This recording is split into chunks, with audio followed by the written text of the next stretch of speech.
آپ اگر اس سے آپ ہو سکتا ہے اس سے نہ اتفاق کریں، آپ کے خیال میں آپ کا نقطہ نظر مختلف ہو، لیکن وہ تمام وہ چیزیں ہوتی ہیں جس سے عمران خان کی نظر میں اگر وہ اس کو فالو کیا جائے گا تو فوج کی بہتری ہوگی، ملک کی بہتری ہوگی، دونوں کی۔ انہوں نے کوئی بھی ایسی بات کبھی بھی نہیں کی جس سے وہ چاہتے ہیں کہ ادارہ جو ہے وہ کمزور ہو، اور بڑی واضح اس کے اندر یہ لائن ہے۔ یہ آج بات کی گئی کہ فوج کی لیڈرشپ کے بارے میں الزام لگانا، ان کی نیت کے بارے میں شک کرنا جو ہے وہ مناسب نہیں ہے، اور اس بات کے اندر وزن بھی ہو سکتا ہے۔ لیکن میرا آپ سے ایک سوال ہے کہ جس طریقے سے فوج ایک اہم ادارہ ہے اور اس کی لیڈرشپ کی ساکھ جو ہے ملک کے اندر وہ قوم کی قومی سلامتی کے لیے ایک اہم جز ہے، تو کیا پاکستان کا سب سے بڑا سیاسی لیڈر جس کے پیچھے کروڑوں لوگ کھڑے ہوں، کیا اس کی ساکھ اور اس کا جو رتبہ ہے وہ ملکی وحدانیت اور قومی سلامتی کے لیے اہم نہیں؟ تو یہ جو بات کہی جا رہی ہے، میرے خیال میں اس کو ذرا سا پیچھے ہٹ کے یہ ضرور دیکھنا چاہیے کہ شاید دونوں طرف کچھ سوچنے کی ضرورت ضرور ہوگی۔ اس بات کا ذکر کیا گیا کہ آرمی چیف کے ساتھ ملاقاتیں ہوئیں، وہ کیوں ہوئیں، اور ساتھ ساتھ یہ بھی بات کی گئی کہ فوج اپنے آئینی کردار کے اندر رہنا چاہتی ہے۔ یہ بہت اچھی بات ہے اور ملک کے لیے بڑی اچھی خبر ہے کہ فوج نے فیصلہ کیا کہ وہ اپنے آئینی کردار کے اندر رہنا چاہتے ہیں۔ لیکن ان ملاقاتوں کے اندر غیر آئینی مطالبہ کیا کیا جائے؟ جو مطالبہ ہے وہ ساری قوم کے سامنے ایک دفعہ نہیں 1000 دفعہ عمران خان دہرا چکے ہیں، تحریک انصاف کی لیڈرشپ دہرا چکی ہے۔ ہمارے خیال میں پاکستان میں جو شدید ترین سیاسی بحران ہے، جو عدم اعتماد کی تحریک آنے کے بعد ملک میں آیا ہے، اس سے جو معاشی بحران پیدا ہوا ہے، جو پاکستان کی تاریخ کا شاید سب سے زیادہ خطرناک معاشی بحران ہے، جو سماجی بحران اب ملک کے اندر پھیلنا شروع ہو رہا ہے، اس کا حل سوائے نئے الیکشن کے کچھ نہیں۔ اس کے لیے ایک ادارے کو کہنا جس کا ایک بہت زیادہ اثر ہے، اس میں تو کوئی آپ نے ضرور فیصلہ کیا کہ اب آپ سیاست کے اندر مداخلت نہیں کرنا چاہتے، لیکن اس میں تو کوئی دو رائے نہیں نا کہ آپ ایک بہت زیادہ اثر رکھتے ہیں، سیاسی نظام کے اوپر اثر رکھتے ہیں۔ تو آپ سے یہ کہنا کہ آپ اپنا اثر و رسوخ استعمال کریں تاکہ پاکستان اس سیاسی بحران سے نکل سکے، یہ آپ کو اس سے یہ تو ہو سکتا ہے کہ اتفاق نہ ہو، لیکن یہ غیر آئینی کسی طریقے سے بھی نہیں ہے۔ اور کوئی بھی بات جو وہاں بند کمرے میں ہو رہی ہے وہ ایسی نہیں ہے جو عمران خان جو ہیں وہ جلسوں کے اندر، پریس کانفرنسز کے اندر ٹی وی پر بیٹھ کر نہ کرتے ہوں۔ فوج اور قوم کا جو رشتہ ہے اس کے اوپر بھی بات کی گئی، اور میرے خیال میں یہ جو اہم ترین باتیں آج کی گئی ان میں سے ایک یہ تھی، بالکل صحیح کہا گیا کہ قومی سلامتی صرف فوج خود نہیں اس کی ذمہ دار ہو سکتی جب تک قوم نہ ساتھ کھڑی ہو۔ اور میں یہ بھی کہوں گا کہ اگر کچھ پریشانی نظر آ رہی ہے، اگر کچھ ایسی چیزیں ہو رہی ہیں جس کی وجہ سے فکر مند ہو رہے ہیں، تو یہ لمحہ فکریہ سب کے لیے ہے۔ فوج کے ادارے کی ایک اچھی چیز ہے، اس کے اندر ایک خود احتسابی کا نظام ہے، لوگ کھل کے بات کرتے ہیں، تنقید کرتے ہیں، اس کے بعد جو فیصلہ کرتا ہے باس اس کے اوپر عمل ہوتا ہے، لیکن یہ بات ضرور ہوتی ہے ذرا سا اس کے اوپر سوچ بچار ضرور ہونا چاہیے کہ یہ کیا وجہ ہے کہ یہ صورتحال پیدا ہو رہی ہے، اور وہ تمام لوگ جو پاکستان کے محب وطن ہیں، جنہوں نے فوج کے کردار کا دفاع کیا ہے، جو ایک ایسے پاکستان میں یقین رکھتے ہیں جو آزاد ملک ہو، جو کسی بیرونی طاقت کے سامنے نہ جھکے، جو بیرونی جو پاکستان کے خلاف سازشیں ہوتی ہیں اس میں فورتھ جنریشن وارفیئر کے اندر پاکستان کا دفاع کرتا ہے، پاکستان کے اداروں کے ساتھ کھڑا ہو کے پاکستان کا دفاع کرتا ہے، وہ سوال کیوں پوچھ رہے ہیں؟ میرے خیال میں اس کے اوپر سوچ بچار کی ضرورت ضرور ہے، اور یہ بہت اہم ضرورت ہے۔ شاید جب آپ اس پہ سوچ بچار کریں گے تو شاید آپ کو نظر آئے اس کے اندر کہ کچھ غلطیاں جو ہیں وہ اداروں سے بھی شاید ہوئی ہوں، معاملات کو ہینڈل کرنے کی جس طریقے سے چیزیں ہوئی ہیں ان کا رد عمل کرنے کے لیے، اور اس کے اندر آگے بہتری آ سکے۔ پھر یہ بات کی گئی کہ وزیر اعظم سے جس وقت بات کی گئی، انہوں نے نام نہیں لیا وزیر اعظم کا، لیکن ظاہر ہے وزیر اعظم عمران خان کی بات ہو رہی تھی کہ ان سے جب پوچھا گیا سب سے اہم چیز کیا ہے، تو ڈی جی آئی جو ہیں انہوں نے کہا کہ جی ان کی نظر میں معیشت سب سے اہم چیز ہے، لیکن عمران خان صاحب نے، وزیر اعظم اس وقت کے جو تھا، انہوں نے کہا کہ اپوزیشن جو ہے وہ کیا کہہ رہے تھے، وہ اپوزیشن کو نہیں کہہ رہے، وہ 26 سال انہوں نے سیاست کی ہے اور ان کا یقین ہے اور دنیا کا انٹرنیشنل لٹریچر اس بات کو سپورٹ کرتا ہے کہ جب تک قانون کی حکمرانی نہ ہو، رول آف لا نہ ہو، کرپشن کے اوپر قابو پانے کی کوششیں نہ ہوں تو ملک ترقی نہیں کرتے۔ ان کا یقین ہے کہ جب تک اس ملک کے اندر تمام پاکستانیوں کے لیے ایک قانون نہیں ہوگا اور قانون کی حکمرانی نہیں ہوگی اور خاص طور پہ طاقتور عہدوں پر بیٹھے ہوئے لوگ جو کرپشن کر رہے ہیں اس پہ قابو نہیں پایا جائے گا تو پاکستان کی معیشت نہیں ترقی کر سکتی۔ آپ کی رائے مختلف ہو سکتی ہے، لیکن مجھے سمجھ میں نہیں آئی کہ یہ بات کرنے سے کیا اندیا دیا جا رہا تھا۔ اس میں تو کوئی خبر نہیں ہے لوگوں کے لیے، جو پاکستان کی سیاست جانتا ہے اس کو پتہ ہے کہ عمران خان یہ بات کرتے رہے ہیں۔ آخری دو باتیں جو میں کرنا چاہتا ہوں اس میں سے ایک یہ ہے، یہ بھی کہا گیا اور بالکل درست کہا گیا کہ پاکستان نفرتوں کی وجہ سے ٹوٹا تھا، یہ بالکل درست کہا، لیکن کیا یہ سوچا گیا کہ یہ نفرتیں پیدا کیوں ہوئی تھی؟ کیوں پاکستان دو لخت ہوا؟ وہ نفرتیں کیوں شدید نہج تک پہنچی جہاں ملک کی آدھی سے زیادہ آبادی نے علیحدگی اختیار کرنے کا فیصلہ کیا؟ ہاں، اس کے اندر بیرونی سازش بھی تھی، بھارت کا بھی کردار تھا، باقی طاقتوں نے پاکستان کے خلاف جو ہے وہ بہت بڑی سازش کی، لیکن اس میں تو کوئی شک نہیں نا، جیسے انہوں نے کہا بالکل ٹھیک کہا کہ یہ نفرتوں کی وجہ سے ٹوٹا تھا۔ یہ اس لیے ہوا تھا کہ پاکستان کے عوام کی خواہشات پر عمل نہیں کیا گیا، پاکستان کے عوام کی اکثریت کی رائے کو کچلنے کی کوشش کی گئی۔ فیصلے جو ہیں وہ بجائے کہ جمہوریت کی بنیاد پر ہوتے، وہ طاقت کی بنیاد پہ کرنے کی کوشش کی گئی، اسی لیے نفرتوں نے جنم دیا۔ اور یہ بہت اہم بات ہے، مجھے بڑی خوشی ہوئی کہ اس بات کو آج کیا گیا ہے، اور آج جو ہم صورتحال دیکھ رہے ہیں اس میں ہمیں اس کے اوپر غور کرنا چاہیے۔ جب تک پاکستان کے اندر عوام اور ریاستی نظام کے اندر ایک اعتماد کی فضا ہے تو انشاءاللہ تعالیٰ پاکستان کو کوئی ٹھیس نہیں پہنچا سکتا، جتنی مرضی دشمن کوشش کر لیں۔ یہ بڑا تگڑا ملک ہے، بڑی تگڑی عوام ہے، اس کی تگڑی فوج ہے، اس کو انشاءاللہ کچھ نہیں ہو سکتا۔ ایک واحد چیز جو خرابی پیدا کر سکتی ہے، جو کمزوری پیدا کر سکتی ہے، وہ یہ کہ عوام کو نظر آئے کہ ان کی رائے جو ہے وہ پاکستان کے فیصلے نہیں کر رہی، بلکہ فیصلے جو ہیں وہ کوئی اور کر رہا ہے، بیرونی طاقتیں کر رہی ہیں، وہ طاقت کی بنیاد پہ ہو رہی ہیں۔ تو یہ آج کی جو باتیں کی گئی اس میں سے ایک بہت اہم بات یہ تھی۔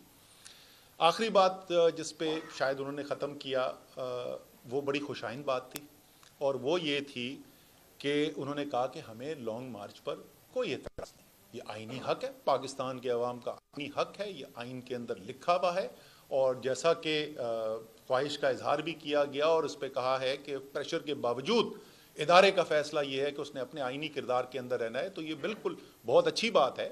اور اسی طریقے سے اسی آئین کے اندر یہ بھی لکھا ہوا ہے کہ عوام کا حق ہے کہ وہ اپنا احتجاج کریں، پرامن طریقے سے کریں، آئین کے اندر رہتے ہوئے، قانون کے اندر رہتے ہوئے یہ احتجاج کیا جائے، اور یہ احتجاج کرنے پاکستان کی قوم اسلام آباد آ رہی ہے، عمران خان کی قیادت کے اندر آ رہی ہے۔ آپ کی لا اینڈ آرڈر کی پروٹیکشن جو ہے، ریڈ زون کی خاص طور کے اوپر پروٹیکشن جو ہے، اس میں کوئی ہمیں دو رائے نہیں ہے، ضرور پروٹیکشن کی جائے، لیکن یہ خبر جو ہے امید ہے کہ یہ رانا ثناءاللہ بھی سن رہے تھے اور یہ پی ڈی ایم کی حکومت بھی سن رہی تھی۔ اب یہ پاکستان کے آئین کے اندر بھی لکھا ہوا ہے، یہ پاکستان کی بہت بھاری اکثریت کی رائے بھی ہے، اور یہ پاکستان کے افواج پاکستان کے اور پاکستان کے اداروں کی رائے بھی ہے، جس کو آج پھر دہرایا گیا ہے کہ لانگ مارچ پرامن کرنے کا حق پاکستان کے عوام کو موجود ہے، اور امید ہے کہ حکومت کے جو بھی فیصلے ہوں گے اب اسی آئینی حق کے مطابق ہوں گے۔ بہت شکریہ جی، میں فواد چودھری سے بولوں گا۔ کیا اچھا جی، بسم اللہ الرحمن الرحیم۔ سب سے پہلے ہاں کہہ رہے ہیں سیٹ کر صحیح۔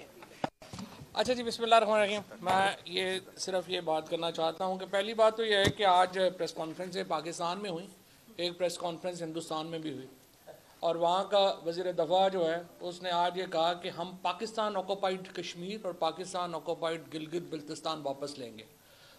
بدقسمتی سے ہمارے ہاں ان پریس کانفرنسز میں ہندوستان کے وزیر دفاع جو ہے اس کے بیان کے اوپر کوئی بات کرنی مناسب نہیں سمجھی گئی، اور زیادہ تر فوکس جو ہے وہ پاکستان کی پولیٹیکل لیڈرشپ کے اوپر رہا. دیکھیں بالکل صحیح بات ہے، اسد عمر صاحب نے صحیح کہا، کوئی شبہ ہی نہیں ہے کہ پاکستان کی فوج کی لیڈرشپ کا احترام، پاکستان کی فوج کا احترام بہت اہم ہے.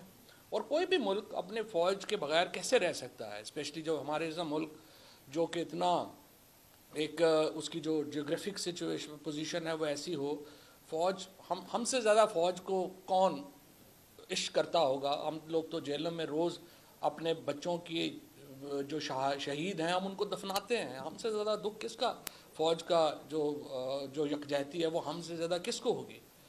لیکن دیکھیے بڑی سمپل بات ہے، ہم نے ایک طے کرنا ہے. آپ اپنے کیریئر چوائس کرتے ہیں، آپ اپنی زندگی چوائس کرتے ہیں، قومیں اپنا جو نقطہ نظر ہے یا فریم ورک طے کرتی ہیں. آپ نے فریم ورک طے کرنا ہے. کیا پاکستان کو ہم نے ایک جمہوری ملک بنانا ہے یا ہم نے برما یا جو نارتھ کوریا ہے اس کے ماڈل پہ استوار کرنا ہے؟ آدھا تیتر آدھا بٹیر نہیں ہو سکتا. پاکستان کی جہاں فوج کی لیڈرشپ کی عزت بہت ضروری ہے، پاکستان کی فوج کی عزت بہت ضروری ہے، وہیں پاکستان کی پولیٹیکل لیڈرشپ کی عزت بہت ضروری ہے. پاکستان کی عوام کے فیصلوں کے سامنے سر تسلیم خم کرنا ضروری ہے. نو کانفیڈنس موو کے بعد 2 دفعہ پاکستان کے لوگوں نے فیصلہ دیا ہے پنجاب کے انتخابات میں. اس کے بعد جو ابھی انہوں نے اپنی مرضی سے خواجہ آصف اینڈ کمپنی نے جو حلقے چینج کرائے تھے، 2 دفعہ پاکستان کے لوگوں نے 2/3 میجورٹی سے عمران خان کے بیانیے کو جو ہے وہ ووٹ کیا ہے. اور اس ووٹ کے اوپر بلکہ 3/4 سے 2/3 سے بھی نہیں، اس کے بعد اس کے اوپر سر تسلیم خم کیا جانا چاہیے تھا. میں جو آج ISPR کی جو ہوئی ہے پریس بریفنگ، اس پہ کافی سچی بات یہ ہے کہ دھچکا پہنچا ہے. دیکھیں نا، خواجہ آصف کی پریس کانفرنس ہوتی ہے، رانا ثناء اللہ کی ہوتی ہے. ہم پولیٹیکل پارٹی، ہم ایک دوسرے کو جواب دے سکتے ہیں، ان کو بھی دے سکتے ہیں، لیکن ہم اداروں کی پریس کانفرنسز کا جواب تو نہیں دے سکتے، نہ ہی ان کو دینا چاہیے. یہ احترام کا، عزت کا تعلق جو ہے یہ برقرار رہنا چاہیے. یہ ضرور نہیں ہے کہ ہم کوئی جو ہے وہ اس کا جواب دینے شروع ہو جائیں اور وہ اس کے اوپر باتیں کریں. 2 باتیں کے اوپر انہوں نے بات کی، سائفر کی بات کی. شاہ محمود قریشی صاحب نے بڑی تفصیل سے سائفر آپ کے سامنے رکھا. کوئی پرابلم نہیں، ہم تو کہہ رہے ہیں اس کی تحقیقات کریں. تو سوال تو چیف جسٹس پاکستان، یہی میں کہہ کے تھک گیا ہوں، رجسٹرار سپریم کورٹ ہمیں بتائیں نا، صدر مملکت سے بڑا کون سا عہدہ ہے پاکستان میں؟ صدر مملکت نے انہیں لیٹر لکھا ہے کہ آپ اس کی تحقیقات کرائیں. آپ کیوں تحقیقات نہیں کرا رہے ہیں؟ ہمیں تو سمجھ ہی نہیں آ رہی. جب ہم حکومت میں تھے، اسپیکر نے لیٹر لکھا کہ اس کی تحقیقات ہونی چاہیے. سوال یہ ہے سائفر ہے نہیں ہے، ہوگا نہیں ہوگا، ہم نے سازش گڑی ہوگی، ہم نے برا کیا ہوگا، لیکن بھائی تحقیقات سے کیوں آپ جو ہے وہ نہیں ہو رہی؟ تحقیقات کرائیں عوام کے سامنے. اور پھر ماشاءاللہ کمیشن بنتے ہیں، کبھی رپورٹیں نہیں آئی ان کی ہمارے سامنے یہاں پہ جو کمیشن بنا ہے اس کی رپورٹ ہی کبھی نہیں آئی. تو ہم چاہتے ہیں ایک طاقتور کمیشن بنے جو سائفر کی تحقیق کرے اور سامنے رکھے. یہی معاملہ جو ہے وہ ارشد شریف کا ہے. ارشد شریف صاحب کے اوپر جو تھریٹس تھے یا ان کو جو دھمکیاں ملیں وہ خفیہ تو نہیں تھیں، وہ تو پبلک نالج میں ہے. مثال کے طور کے اوپر یہ جو لیٹر لکھا ارشد نے 12 جولائی 2022 کو صدر مملکت کو اور عارف علوی صاحب کو، انہوں نے یہ لیٹر لکھا اور اس میں انہوں نے کہا، your excellency president of Pakistan, as a law-abiding citizen of Pakistan, I seek justice and protection of law to ensure my fundamental rights and fundamental rights of journalists and place information about grave threat to life and liberty to self and other journalists on record. Arshad Sharif صاحب کی family کو threats آئے. وہ جب یہاں سے یہ کو خیبر پختونخوا کی حکومت نے، انہوں نے اپنی کلیریفیکیشن بھی ویسے اب جاری کر دی ہے، انہوں نے اپنا موقف بھی دے دیا ہے. خیبر پختونخوا کی حکومت کے کہنے کے اوپر وہ باہر نہیں گئے، اور وہ فرینکلی وہ باہر جا بھی نہیں رہے تھے، اسی لیے انہوں نے کوئی ویزا بھی نہیں لیا. جو لوگ بھی جرنلسٹ کمیونٹی میں ارشد شریف کو جانتے ہیں، جو بھی ان کے قریب ہیں، ان کو پتہ ہے وہ کس طرح کا بندہ تھا. وہ بڑا دیر آدمی تھا، اور اس کو جب کہا گیا کہ آپ ویزا لگوا لیں، ویزا لگوانا ارشد کے لیے تو کوئی پرابلم نہیں تھا، اس نے کہا میں نے نہیں لگوانا۔ جب آپ نے 16 کیسز یہاں پہ رانا ثناء اللہ نے بنائے، آج بیٹھ کے جو ہے وہ باتیں کر رہا ہے، 16 کیسز